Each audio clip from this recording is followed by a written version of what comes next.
Hello everyone, my name is AJ, and I don't have a good intro. Today I will be writing and designing my equivalent of Hell of a Boss's Satan for my AU Heck of a Boss.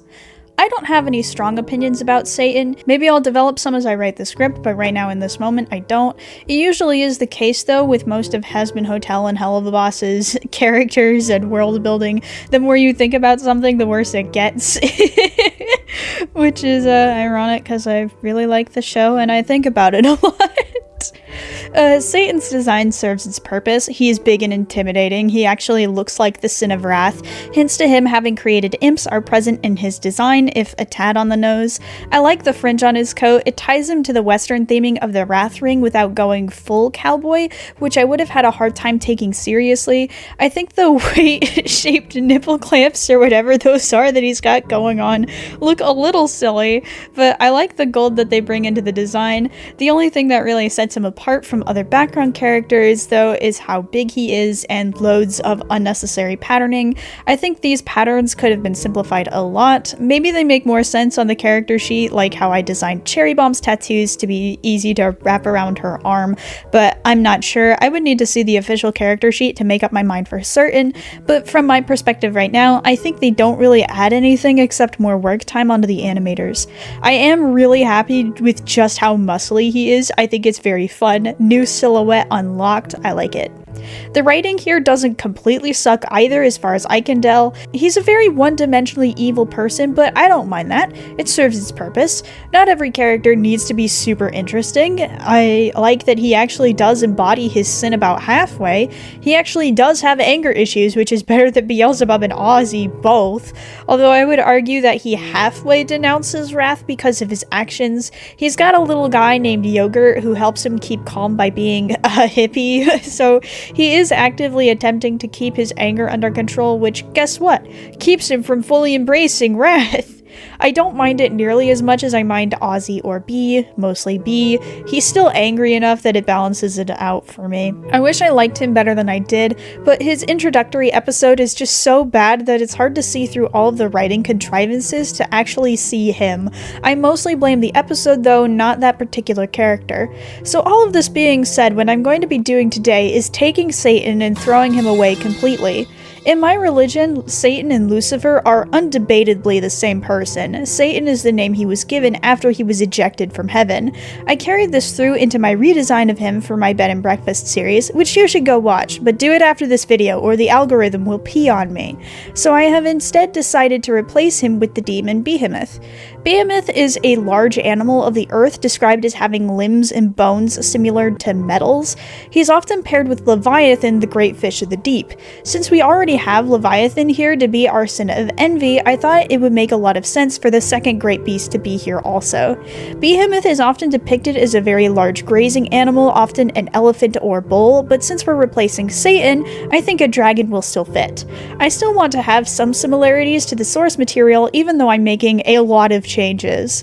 The second thing that I needed to decide on was a time period.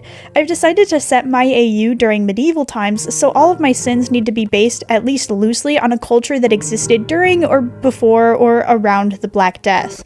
I made Leviathan Greek, so I thought it would make sense for the little sister that copies her to be Roman. I don't think there's any demographic of people that could possibly represent wrath better than an all-powerful teenage girl. Your brain is pumping you full of hormones before finishing up the glands necessary to control them, and you're suddenly conventionally attractive but also the ugliest you've ever been at the exact same time. You hate your family for no reason. Every single emotion is pumped up to the max and you have no idea who you are or who you're supposed to be anymore. It's a very confusing time, very rage-inducing, and teenage girls are scary and mean, and I'm afraid of them. I started by gathering up some references of Roman gladiators and sketching out a generic pose to keep things simple while I designed. I think the red feathered part up top on on Roman helmets kind of looks like a mohawk, and the little battle skirts they've got translated perfectly into a schoolgirl's pleated skirt. I wanted to make her base body kind of small and little, with her armor, wings, and horns all being like extra big. I wanted her to have that little chihuahua full of hate kind of energy to her. She is very strong though. I wanted her to have like a massive sleeper build where she looks kind of just normal until she flexes. I wanted to give her a combination of real armor but also heavy scaled plating, and the way that I accomplished this kind of looks like a warkini, so you can see like the tum-tum, but she doesn't look like naked though. I did abandon the idea of her literally being a teenage girl and instead just have her be representative of this era of development, which would be more apparent through the way that she acts and thinks. I want her to be permanently stuck in the same impulsive, immature state that teenagers are naturally, but it's because she refuses to grow or change, not because of lack of experience or brain development. When I first thought I was close to done, I took a step back and realized just how generic she was. A dragon furry girl with lots of armor and much anger isn't a super unique concept, and it was leaving me feeling a little unsatisfied. The only thing that I didn't like about Satan's design in the original property is that it just felt so normal. There's really nothing wrong with that. It's just that big red fiery dragons of wrath have been done so many times, and I wanted something more to make my design stand out a little. I want my design to be something you can glance at and go, oh yeah, that's AJ's work. I was going to just call it quits and leave it generic so I could keep making progress with the video, but then I finally had an idea. Behemoth. Moth. Moth would be her nickname, right? Well, what if she had moth wings? And specifically, I thought about moth wings that have eye patterns on them. Moths have these wing patterns to scare away would-be predators by tricking them into thinking they're seeing the eyes of one of their own predators. It really fits with Behemoth's whole thing of trying to look bigger and scarier than she is, except that she's also really big and scary and don't mess with her perfectly. So I slapped those on. Then, to make this a better reference image to use, I drew a headshot of her without the helmet on so y'all can see the full range of sass and also her tusks. Since Behemoth is frequently depicted as an elephant, I gave her a little pair of tusks, but they're hard to see with the helmet on. To make this a tad easier for animation, I would direct the animators to not draw her tusks when she's in the helmet, even if realistically you'd still be able to see them. I also noticed that while I was drawing her headshot that she kind of looks like an edgy My Little Pony OC, so I gave her pony ears and a little rhino horn, just a teeny baby one. I was honestly shocked with how much I loved her outside the helmet. I think she just looks so pretty and angry, and she will beat me to death.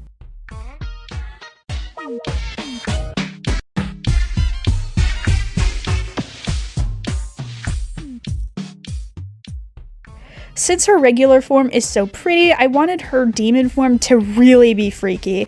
I wasn't fully certain which direction to go in because dragons and dinosaurs usually aren't that scary. In real life they would be, but when you look at them, they're just cool, not truly terrifying. I wanted to make something that would be terrifying to look at even under controlled circumstances. I thought it would be a good idea to use a haunts as a jumping off point. Dragons have always been a mix of animals. If you look back to old ancient art, the very first dragons were usually a mismatched conglomeration of different animal parts like birds and reptiles and lions and other things, other big animals that are scary, all just mixed together, but not really wrapped up in a way that makes them look like a unified animal. A dragon at its core is just a big reptile with wings. Snakes are often venomous, bats carry all sorts of diseases, and fire needs no explanation for how dangerous it is. Combine all of those horrible ways to die into one animal and you have a dragon. I see no reason why putting in scary elements of other animals into the mix can't also make a dragon. Any animal can be a dragon if you try hard enough. Also, horses are kind of scary, so yeah. I gave Behemoth a horse head on a crocodile body with lots of big tusks for goring like a like a boar. Her moth wings weren't scary enough, so I made them more overtly dragon. I think that even in her small form, they still wouldn't be soft and cute and fluffy like real moth wings. Those bad boys are still made out of skin and would probably have the same texture as like old people flesh. I wanted to amp up that body horror a bit in the full version. With the full version, I also took those eye patterns and turned them into real eyes. They draw a lot of attention away from the actual head, and this is so that opponents will attack the wings instead of the head. It's still going to hurt and be not very good for you, but it also does a good job of distracting opponents from the actual weak spots. I do think she looks a tad weird in this pose. The way that her back legs are positioned especially looks weird. When I get to my corrections video and fix things, I would want to give her a completely different pose now that I know what she looks like so I can better display her body. I would like to display her tail better. She does have one in both forms, but it's short and thick so it doesn't show past the wings. Behemoth is described as eating straw, so I gave her lots of flat teeth. She's also described as having limbs like iron or something like that, so I made her armor become a part of her flesh. It's very close to being fused into her skin. You can still get it off, but it's real stucky. It's not really one of my favorite demon forms ever, but I think it's nice and spooky, so it does its job.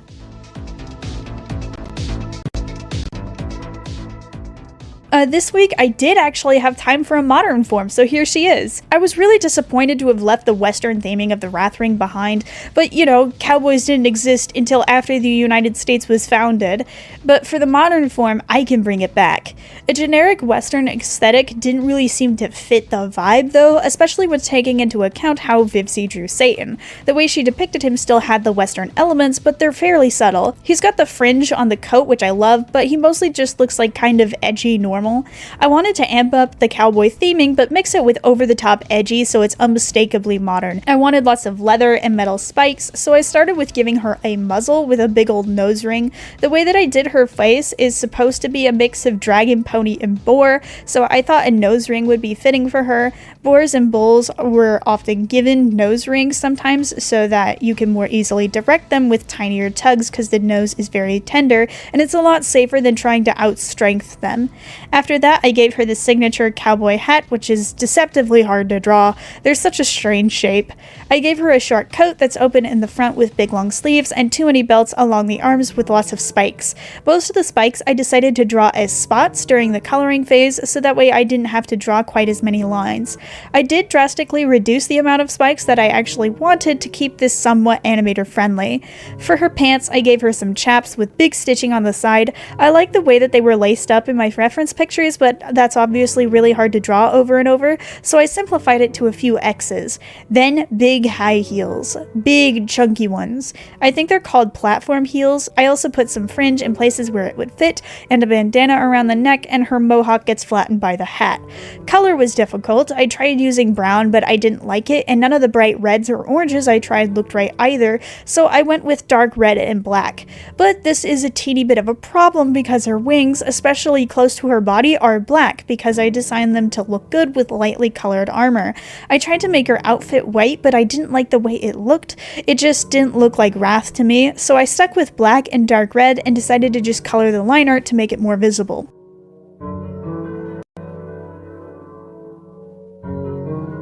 I'm super happy with all of Behemoth's designs. It really feels like Wrath to me. For her character, I want her to be aggressive in everything she does and feels. Anger is a secondary emotion. It needs something else to go underneath it. So she can be feeling any emotion and still be wrathful. If she's happy, she's so happy that she's punching people. If she's sad, she's so sad that she's tearing her room apart. If she's lazy, she's screaming at people around her about how much she doesn't want to do anything. If she's hungry, she will be eating the first person she finds right after she tears them apart for annoying her. If she's tired, she will be full on weeping while she beats you. If she thinks that something is cute, she'll tear it to pieces. And if she's horny, God help you. Speaking of which, I thought it would be really fun to give her a boyfriend to abuse. And you know who's a really famous demon from ancient Rome? Legion. Legion is a collection of demons that Jesus came across once, all collectively possessing this poor guy. Jesus cast them out into a herd of swine, and while in this herd of swine they charged off a cliff and drowned themselves in the sea. I knew that I wanted their body to be a large black mass with only their clothes being rendered in the way that I normally draw. I decided to give them three main physical pieces: their helmet, a large mouth around their neck like a scarf, and a real scarf attached to that mouth that drapes down their body and ends in a swirl coral, almost like a shell. I wanted to make the lower jaw a pig's jaw, but when I actually saw what a pig's jaw looks like, I decided against it. It would have looked really weird. Either the lower jaw would have been the only piece he had, or he would have had to wear the entirety of a pig skull, and that just felt too normal. A skull on top of a black body can only be done so many times before it becomes not that special. I already did that with Alistair, and I didn't want to do that here, so instead I used the lower jaw to inform the shape of the lower jaw without following it directly. I then gave him some little tusks, and that was good enough for me. After filling those in gray, I used a hatching brush to fill in the shapes of his body. I wanted him to look like a really heavy gas, so if he's animated, these ripples and stuff would be flowing, almost dripping down and rippling at the bottom of his feet like a pool. Hi, I'm interrupting to say that this video is sponsored by me! Go look at my Etsy or Ko-fi accounts. I have merch there and all of it is cool. Buy it! Buy it now! Then I filled that gas up with faces that are just glowing white eyes and teeth. These eyes and teeth would have the consistency of some kind of thick liquid, so when they're animated they can flow freely in and out of his body. I think they'd be a lot of fun to animate in smear frames and things like that. To make that easier to animate, I would probably make a little GIF type animation that can be clipped to his body in post rather than animating each face individually, except in certain shots. I think they'd also have retractable arms, for lack of a better word. They can be formed out of his smog so long as they concentrate. For colors, I gave him Behemoth's dark red and made everything else shades of gray from her armor, with the lightest gray being given to the eyes. Trigger warning for self-harm here. Skip to this kind code if you don't want to hear about any of that. The reason why I created him in the first place is because of the one story in which they appear. While they were possessing that guy, they would hurt themselves, and when they were in the pigs, they would drove them off the sea to drown. Well, that gave me an idea. I think Legion likes to hurt himself. They are obsessed with pain. They love it. They want nothing more than to hurt themselves, but since their real body is made out of smog, they can't. So in order to feel that emotion and feel that sensation, they have to possess people or animals. Legion doesn't like just physical pain though, he also likes mental and emotional stuff too.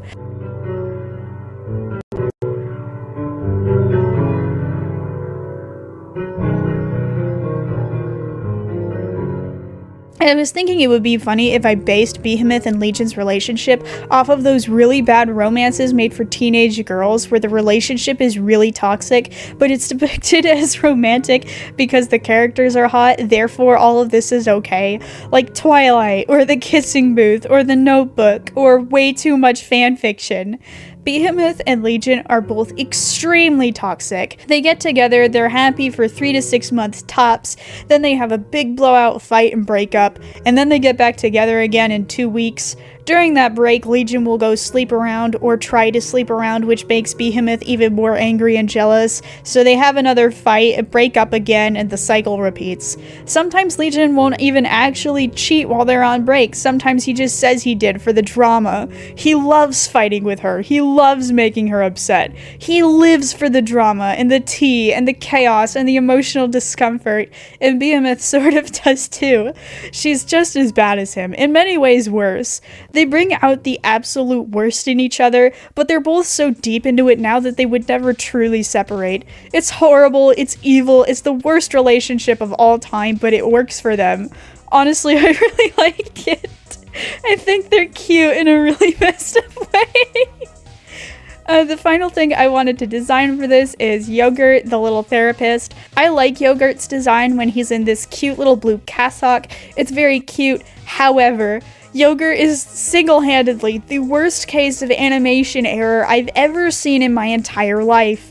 You would think that such a simple design would be easy to animate. Well, you would be wrong, because this stupid little idiot's dress changes colors every other cut he's in. Usually it's blue, but when the camera cuts to wide, boom, it's black.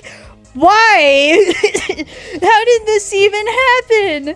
This is like what in that case in that modern How to Train Your Dragon series where that one guy's race kept changing. I would argue it's worse because at least in that one, the guy whose race would change was a background character, but this one is so in your face, it's actually infuriating. No, maybe he's supposed to change color, but if they were doing that, they should have had a shot where he changes within that shot. You don't have to show it happening on camera, but you could have had him like fly behind something and then he changes in that shot instead of changing between shots. When you change like that between shots, it looks like a mistake. It bothered me so much. I could not stand it. It was so distracting. I had to skip back like 2 or 3 minutes after I noticed it because I noticed the problem and then I forgot to pay attention to the actual episode. He's fine. I don't mind him. A teeny bit annoying, but he's fine. I like the shape of his head. I think it looks stupid, but it's unique and cute. I decided to turn him into a caterpillar. Behemoth is partially moth-themed, so pairing her up with a caterpillar that she brings everywhere I think is fitting.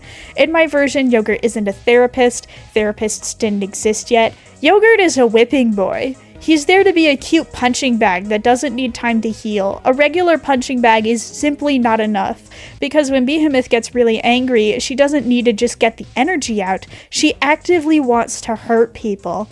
I decided to make Yogurt into a sinner, specifically a child sinner, because child sinners don't feel pain to the same extent that adult sinners do, if they feel it at all. Whether or not they feel pain at all is dependent on their age and how severe their sins were. Yogurt was about 17 when he died, so when he is harmed, the energy spreads across his whole body and makes him feel really hot.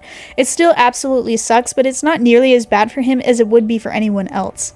His sin is sloth. He was a Roman plebeian, a farm boy, but he frequently shirked his responsibilities and his family suffered for it. They struggled to grow enough food even just to provide for themselves because of him, but their image suffered also. He was an embarrassment to the family. When their younger son was old enough to take over his responsibilities, they sent him off to war so he would be forced to learn responsibility, bring some honor to the family name, and so they would have one less mouth to feed. He refused to learn anything. He was put on night watch, let himself fall asleep completely on purpose, and got his entire troop killed in an ambush. Now that he's in hell, his laziness serves a purpose, to sit there and wait to be beaten. He was a gift from Lucifer to Behemoth when she was a young child, and she was allowed to name him, his true name forgotten for all of time. My plan for Heck of a Boss is that it takes place before the exterminations have been put into effect. I was thinking that the events of Heck of a Boss bring heaven's attention back to hell, and now they like are paying attention to it and feel like they need to get themselves involved to keep things running smoothly and to keep hell from interfering too much in earthly affairs. For his design, I wanted him to look very soft and cuddly. I sketched out a bunch of ideas and poses, wasn't really loving any of them. I was originally going to make him younger and have him be a completely flat character, so I was trying to make him look really cute, but when I decided to make him older and give him an actual backstory, he came together much better. The one I ultimately decided on was a version where he has a more rounded version of his football-shaped head that looks like it's been pressed onto a baguette. I gave him a pair of big old Hollow Knight eyes and kept his candle. I believe the reason why the original has this candle is because he's some kind of goat demon from Sloth, and that's what Belphegor looks like, but I don't know. I haven't gotten to researching Belphegor yet. I still liked it though, so I kept it. He is now a portable candle. I think that fits, because there is a very famous torture method called Roman candles, so candle fits. I changed his robe out for a more Roman-accurate toga that goes just around his top half. Togas were only worn by the wealthy, and I think Behemoth would want her favorite pet to look nice. He's there to be tortured, yes, but she's also had him since she was a little kid, so at the same time she absolutely adores him.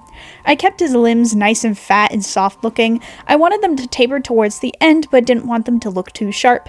I did give him 2 big spikes on his back, though, like one of the caterpillars in my reference pictures. I kept it down to only 2 instead of a full 4. I also gave him spikes on his head, but I had them pointing outwards instead of up, so they look more like ears. The last thing I added was some eyes going along his belly. One of the references I picked was of this caterpillar that has eye patterns across its body. I took that and made it real eyes. For colors, I snatched Yogurt's pink, dark red, and light blue, which I discovered was actually a very light reddish gray, and then added in a cornflower blue that I took from my angel dust design, because I really like that color. He still looked a little plain though, so I added back in some of the patterning from the original's outfit, but without any of the pointed scalloping at the bottom of the skirt. I was torn between giving him pupils or no pupils. Without pupils, the eyes on his body didn't look like eyes, and with pupils, his face didn't look quite as soft. I wanted to give pupils only to the body eyes, but it just didn't look right without the eyes matching, so I tried out white pupils and that fixed the issue. I think he turned out super cute, and I would like a plushie of him to abuse.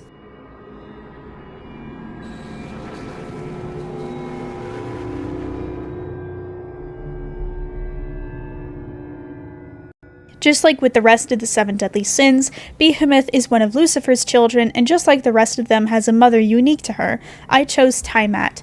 According to the mythology of Mesopotamia, before the world was, there was only salt water and fresh water, Tiamat and Apsu. Together they created the Mesopotamian gods. Apsu wanted to get rid of the Mesopotamian gods because they were really annoying, but was killed by the god of wisdom, Enki, first.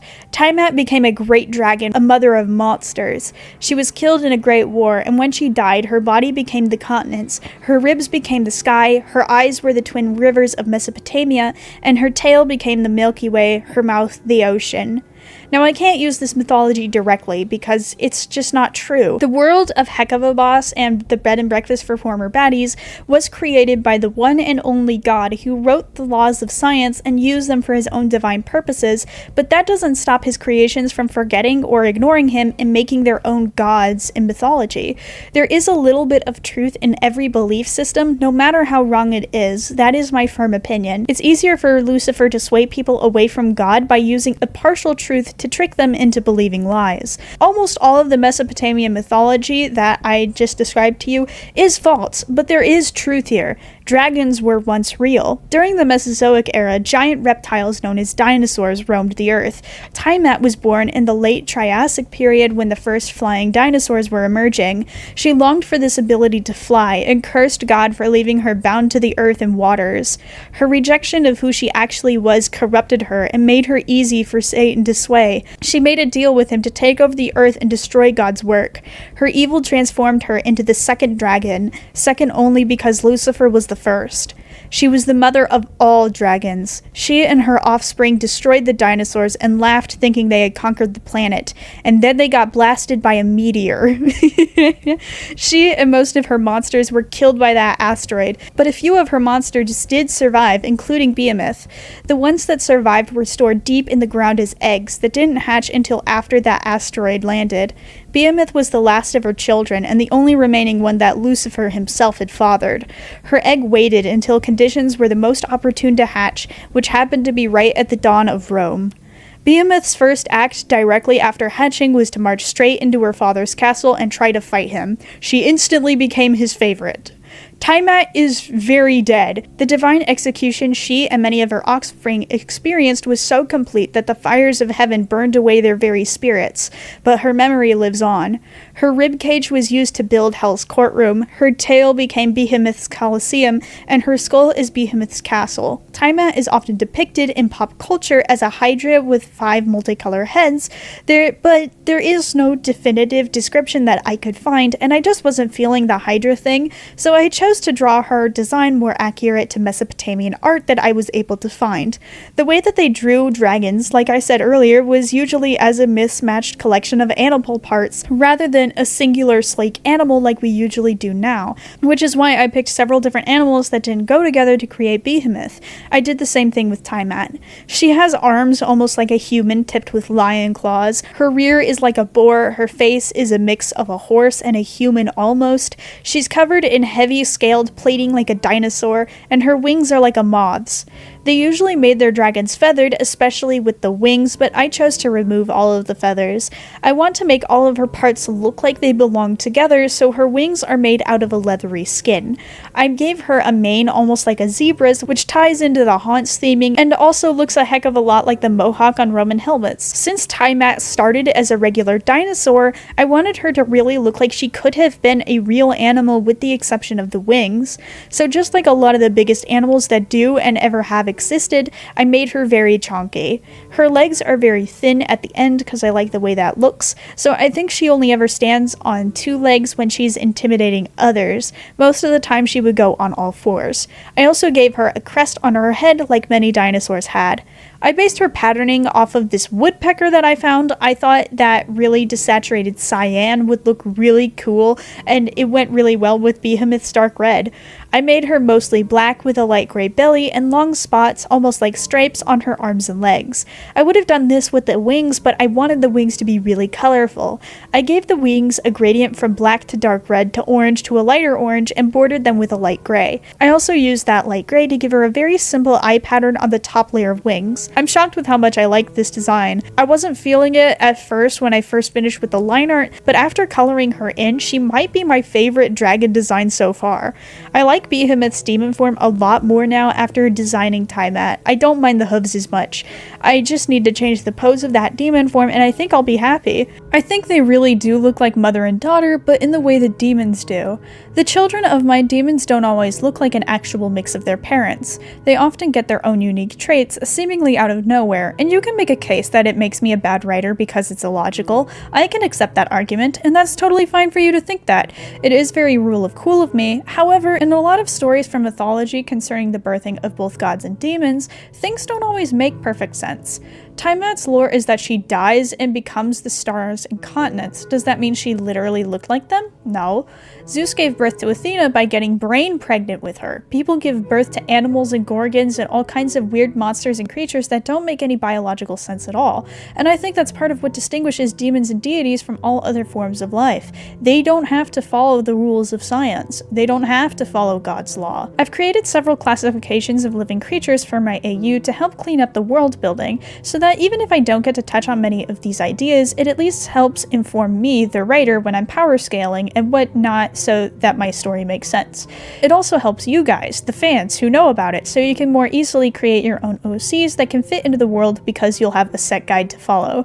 The classifications in order are God, the one and only, the most powerful being to have ever lived, died, and come back again. He is responsible for all laws of science. He is motion, he is energy. Molecules move because of him, galaxies spin because of him, atoms stay joined together because of him. He is both big and small and everything in between. Before the world was, he is. He exists outside of time. He is so far beyond human comprehension that it is a laughable idea to suggest that he cares about us at all, let alone enough to make his entire purpose to care for our well-being. But that is what is true. Angels are right below him. There is no hierarchy within the society of heaven. It's a circle. There are those species and positions that are rare, and those that are common, that secular society would consider less important, but this is not true. Every single position, species, and individual has a divine purpose and are valued and respected equally. Below this come deities, beings created entirely of human imagination. There have been, are, and will be many. Deities are created by writers and artists. They can only exist if a large enough group of people truly believe that they exist enough to worship them. Examples of deities would include the Greek, Roman, and Egyptian pantheons, but also less serious entities like Santa Claus and the Tooth Fairy exist. If their followers grow too small in number, the deity's power will diminish and they can even die. Underneath this is humans, and sharing their tier is monsters. Some monsters are above humans, others are below. Monsters are creatures that aren't really demons, not really deities, and aren't in large enough numbers to be considered animals. Wendigos, elves, giants, kitsunes, and Bigfoot are in this category. Some are more powerful than humans, others are less so I like to put them in the same tier. Underneath that we have animals, with plants being directly underneath them. Demons go in a scale of their own. There are so many different types of demons, and there is such a vast difference of power that they have to go in their own chart. There is nowhere on the list that they fit nicely. I'm still working on their hierarchy. There are just so many different cultures with their own demons that it could take an entire lifetime to fill the entire chart. If you have any specific questions, not big general ones that would take a whole video to answer, feel free to ask them in the comments, or you can join my Discord server and ask them there. We have a super pleasant community. The link expires in like 5 days, so be fast about joining, or you can wait until next week and join then. Anyway, that's all I have for today. Make sure to check out my Ko-fi and Etsy shops, and a super big thank you goes out to my patrons, JRDS, Immortal Jesse, CDN Redneck 05, Anna J, Chase Johnson, Mercer Scott Holt, Honey, The Fun Guy, Stephen Drake, Jay Draws, and Silent Savvy. You are all the greatest. Thank you all so much for watching, and don't forget to condemn the like button to death. Bye-bye!